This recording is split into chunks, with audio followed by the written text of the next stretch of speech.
Good afternoon, YouTubers. It's Yossarian CR here. It is July 26th, 2023, and to contextualize that for posterity, this was the day when Hunter Biden came under a lot of scrutiny because of not paying his taxes and for a gun possession charge, wherein he lied and said he wasn't a drug user when he was, to obtain a gun. But I'm here. I just ate a between lunch and dinner meal at Buffalo Wild Wings. I had 10 wings, 5 Caribbean jerk, and 5 Asian curry or Thai curry. And it was pretty tasty. I am all fed up, well nourished, with protein-packed animal meat. And I've got my comic book shirt on. I'm not going to be talking about comic books today, but instead I'm going to be doing a third March of the Machine booster draft opening. If you've seen the two before this, you know what to expect. This is going to be kind of just an itemized breakdown of the card with limited discussion of how it fits in, kind of what I see the prototypes for this card, what they were, strategy uses. I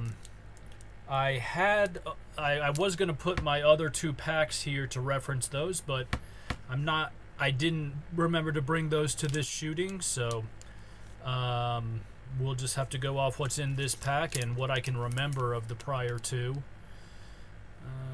But yeah. So I'll just be telling you the name of the card, its casting cost, what it does, a description of the artwork, who drew it, its commonality, and its set number, and its flavor text. So yeah, a little more extensive. I'm going to be showing more than just the card name. Okay, so we have an incubator token. For the token, it looks like this. A little ovary type of creature, type of thing. It looks kind of egg-like. What potential does it hold? It becomes a Phyrexian after you transform it for 2 colorless mana. It becomes this. And this looks to be a completed Phyrexian, meaning it has been transferred. No, it's not completed, but it's getting there. It has all sorts of grafts. It has kind of leg gauntlet grafts, if there's such a thing as leg gauntlets.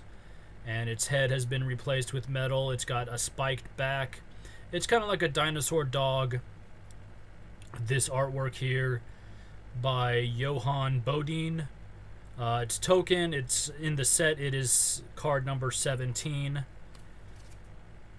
And Johan Bodin did the artwork for the front side too. Alright. We have a Wind-Scarred Crag.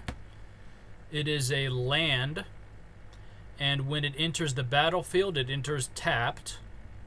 And when it enters the battlefield, you gain 1 life. And it is a Boros land, so you tap it to add either a red or a white.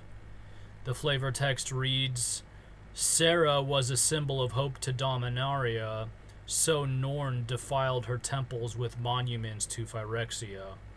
Okay, so we have Sarah. If you grew up playing, when I was playing, there was the white staple card, Sarah Angel.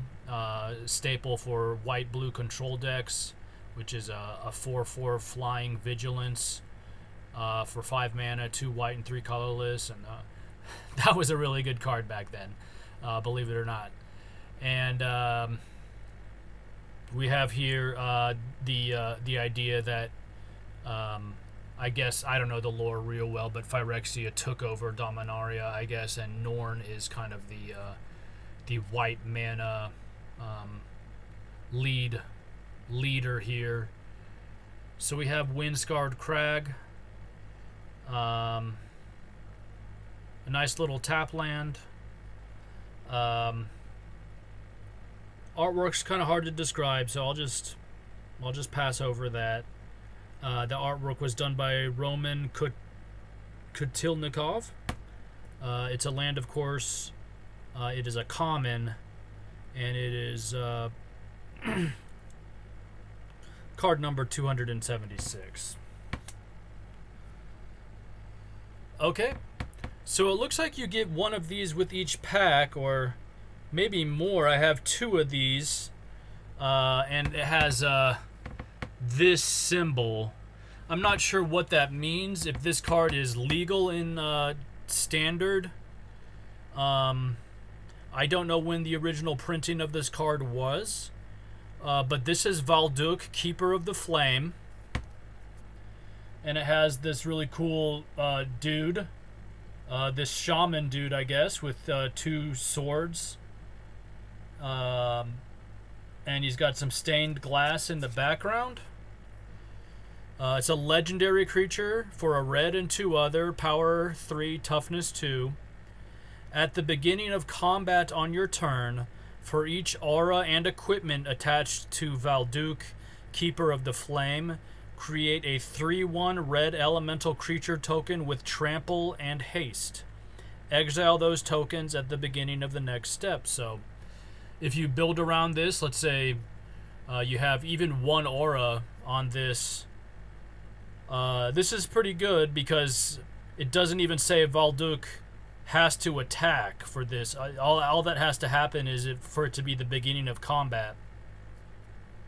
And he can create little red 3/1 red elemental creature tokens, depending on how many auras you have on Valduk and how many equipments.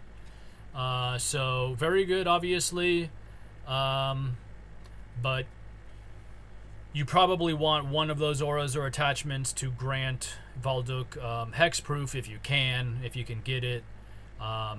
The only problem with this strategy being if you play this strategy and this card becomes removed, especially if they were aura cards, that's bad because all the aura cards go to the graveyard and you've invested so much in just one card and now it's gone down the drain because he's been removed. But yeah, artwork by Tyler Crook. This is an uncommon. It's set number card 24. Valduk, Keeper of the Flame. Pretty tight artwork. And then I got another one of these. I don't know. There are these interesting artwork cards. And so far, all the ones I've gotten have been legendary creatures. This is another legendary creature. It's a human pirate, Captain Lannery Storm. And it is a... this one is rare, it looks like. That other one was incredibly good for an uncommon. And it is a 2/2, 2 power, 2 toughness. It has haste. Whenever Captain Lannery Storm attacks, create a treasure token. And treasures are artifacts that you can sacrifice for 1 mana of any color. I believe you have to tap them to do that. Whenever you sacrifice a treasure, Captain Lannery Storm gets +1/+0 until end of turn. Okay, so this is interesting. Just one thing I will point out that may not be entirely obvious is this is only good if you sacrifice the treasures on your turn before your attack phase. And oftentimes you want to attack stuff, you want to cast stuff or play stuff in your second main phase. So just keep that in mind, that this incentivizes stuff being cast in your first main phase when oftentimes it can be strategically prudent to cast stuff in your second main phase. But no, this is pretty cool. And the artwork is very cool. The artwork is by Jody Clark. It's a rare, and it's card number 20 in the set. So Captain Lannery Storm is pretty sweet. All right. And that might have been my rare for the pack. I'm not sure. Yeah, it looks like that might have been. Okay, going on. We have an uncommon, Invasion of Regatha. It is a battle, a siege card for a red and 2 other. It has, I don't know what it's called, but it's not loyalty, but it's 5 power or 5 life or 5 whatever. When Invasion of Regatha enters the battlefield, it deals 4 damage to another target battle or opponent, and 1 damage to up to 1 target creature. And when when it's transformed, when you deal it 5 damage, as we learned in the last couple of pack openings, what a siege is. I'll just read this descriptive text. As a siege enters, choose an opponent to protect it. You and others can attack it. When it's defeated, exile it, then cast it transformed. Okay, so when you deal a 5 damage, you attach it to a player. You can attack it or the player, or a planeswalker the player controls. But when you deal 5 damage, it becomes Disciples of the Inferno, which is a human monk with prowess. Prowess is whenever you cast a non-creature spell, this creature gets +1/+1 until end of turn. And if a non-creature source you control would deal damage to a creature, battle or opponent, it deals that much damage +2 instead. Wow. So your lightning bolts are now dealing 5 damage. So this is pretty rad. Your shocks are now dealing 4 damage. Your fireballs are dealing X+2 damage. So, yeah, I'm digging Invasion of Regatha, Disciples of the Inferno. The Invasion of Regatha depicts a battle with some, like, red sort of flames coming out. Darken is the artist. And the Disciples of the Inferno is there's these 3 people.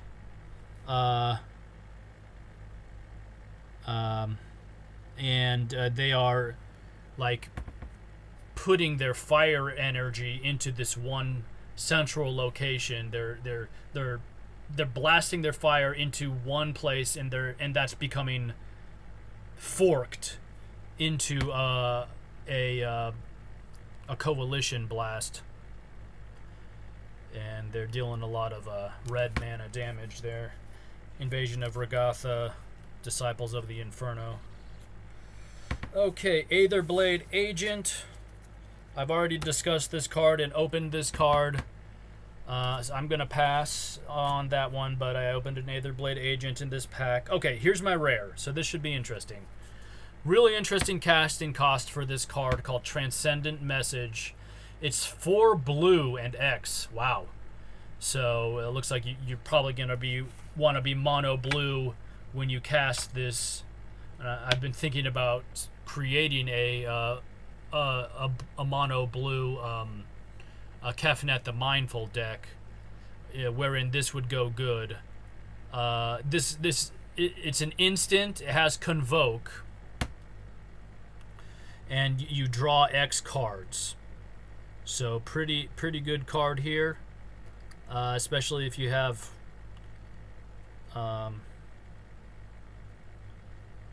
I'm not entirely sure if the convoked creatures can go into X. If so, this is very good. I will probably look that up later. If convoked creatures can go towards an X cost. But the flavor text reads, Ren reached out to Teferi through the blind eternities, and an impossible connection flared across the vast emptiness. So I don't know who Ren is, but Teferi is a badass. He has cards in, I believe it was the M22 set that were just ridiculous to play against. Teferi's tutelage was just a very frustrating blue control card, blue mill control card. And combined with this, that would be an amazing combo. But this might go in my Kefnet the Mindful Commander deck if I ever get around to making that. Omen Hawker.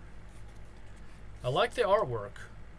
It's a dude that has like squid tentacles as a beard, and he's got blue little spheres of energy, little aqueous spheres of energy encircling him, juggling around him. He's got webs on his fingers. And Omen Hawker is a 1/1 blue creature for 1 blue mana. Creature type Cephalid Advisor. It's an uncommon. And you tap him to add a colorless mana and a blue. Spend this mana only to activate abilities. Okay. Little mana producer for only for activated abilities, though. And after years of fabricating visions for naive customers of the Obscura, Stefano was flummoxed by the nightmarish scenes that played out unbidden in his mind's eye. Okay, so we got a little karmic retribution to this guy Stefano. That's kind of an interesting flavor text there. The artwork is by Josh Haas. It's an uncommon. It's card number 70. Tangled Skyline. It's a green card for a green and 4 other. It's an enchantment. And when Tangled Skyline enters the battlefield, you gain 5 life and incubate 5. So, and Phyrexians you control have reach. So create an incubator token with 5+1/+1 counters on it, and 2 transform this artifact. It transforms into a 0/0 Phyrexian artifact creature. So you play this card, you're 5 life up. Next turn, you have a 5/5 reach creature. It's pretty good. This is a good card. It's a good uncommon. Obviously, if you play tribal Phyrexians, it's even better. The artwork depicts kind of this like tower going up into the sky, and it looks like there's other towers in its vicinity. It's surrounded by these turrets that look kind of like Eastern Orthodoxy spires, like the type you see in Russian or Ukrainian architecture. And it's just reaching up, and you could see why it would be giving cards reach, because it's reaching into the sky while being rooted to the earth. Tangled Skyline, pretty decent card there. Afara's Dispersal. I've already opened this card, so I'm just gonna pass on that. Inspired Charge, I've already opened that. Flywheel Racer. Flywheel Racer is an artifact. It's a vehicle, a common for 2 colorless mana. Its power and toughness is 3 and 2. It has vigilance, and you can add 1 mana of any color. Activate only if Flywheel Racer is a creature. And its crew value is 1. So you can tap any number of creatures you control with total power 1 or more. This field becomes an artifact creature until end of turn. So, little poor man's Birds of Paradise here. Good to be played in multicolored decks if you want to have access to any color mana. The artwork depicts a guy on a motorcycle, clearly from Kaladeshian architecture. He is out racing. It looks like a number of different dudes who are after him. And the artwork is by Joshua Kairos. It's a common for 200. It's common. Its number is 259.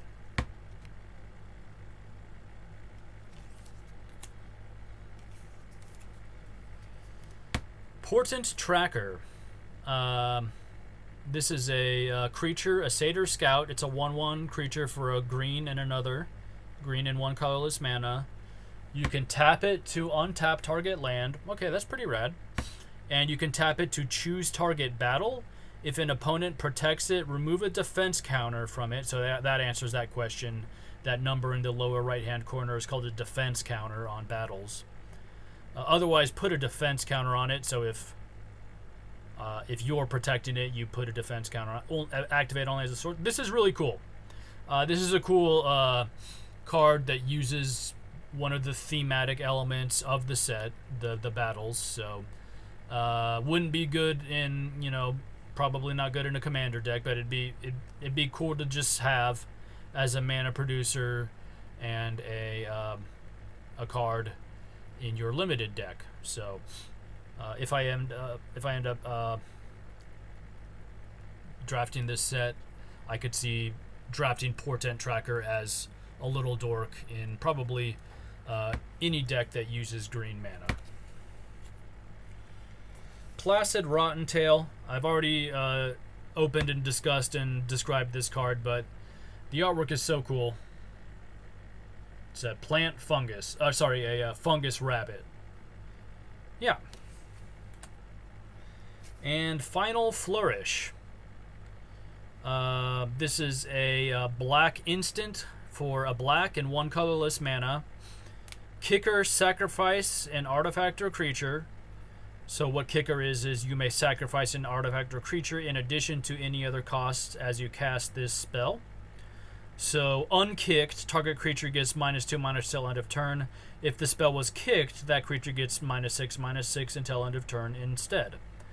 And the flavor text reads, Strixhaven braced for another Auric assault, but something far worse arrived. Okay. So Final Flourish is just a good piece of black removal. If you have tokens or low-costed artifacts, like if you have a mana rock that's not of very much use later in the game, this card is great synergy with that. Final Flourish. And Trailblazing Historian. It's a red creature, a human shaman, power and toughness 1 and 3. For a red and 1 colorless mana, it has haste, and another target creature gains haste until end of turn when you tap it. Flavor text reads, spells once used to traverse Lorehold excavation sites were swiftly repurposed to keep the students one step ahead of the invasion tree's grasp. So I still don't know what that invasion tree is. I don't know, maybe it has its own card, or maybe it doesn't. It references Lorehold. I'm not entirely sure what that is. But Trailblazing Historian is pretty good, particularly in red-green when by turn 6 or 7 you're getting out huge green creatures, and it can be incredibly helpful to give them haste. So, solid little low-cost red card here. Alright, that is it for this edition of the Pack Crack. I hope you enjoyed it. And until next time, remember that mana does empty between phases, but that no longer deals you damage. Mana burn is no longer a thing, so I'll be quiet now.